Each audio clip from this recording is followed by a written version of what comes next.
Lewis's teacher continued to talk about how our sins keep us from a relationship with God. Sin is when we disobey God, the teacher continued. We can't get to heaven on our own. Our disobedience doesn't allow us to get anywhere close to God. The Bible tells us in Romans 3:23 that everyone has sinned.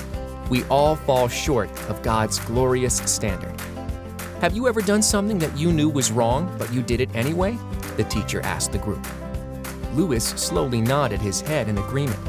Her question made Lewis begin to think about what had happened just the other day while at home. Lewis knew his mom would be upset with him for watching Attack of the Wolves, but he really wanted to see it. Some of his friends were allowed to watch it, but for reasons he did not care to understand, Lewis's mom would not allow him to watch that TV series. He knew his mom said it wasn't appropriate or good for him to be watching that kind of violence. She had explained that it could affect the way he thought about people and maybe even cause him to accidentally act out like the characters in the show. But Lewis didn't want to hear any of that.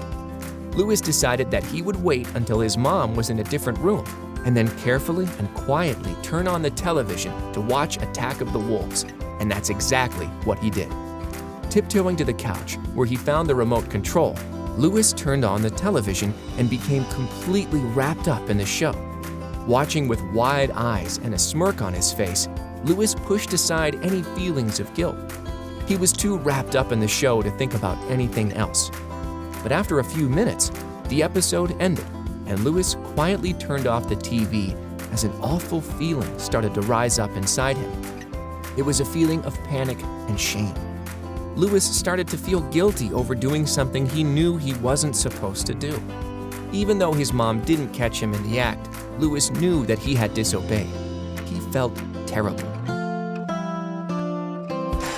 As Lewis continued to listen to his teacher, he realized that this must be what the teacher meant as she talked about falling short. In that moment, Lewis was experiencing a feeling he had never felt before. It was hard to explain, but he knew he had to make things right. He knew he wasn't able to do things on his own and wanted to find out more about this Jesus that his teacher was talking about. Could Jesus help fix this feeling? Could Jesus help to change his heart? Not only did he not want to feel this way anymore, but Lewis was starting to realize he needed to make things right in his heart. Just as he knew this was much bigger than watching a show on TV, he was realizing how he had treated his sister was about much more than his prized derby car.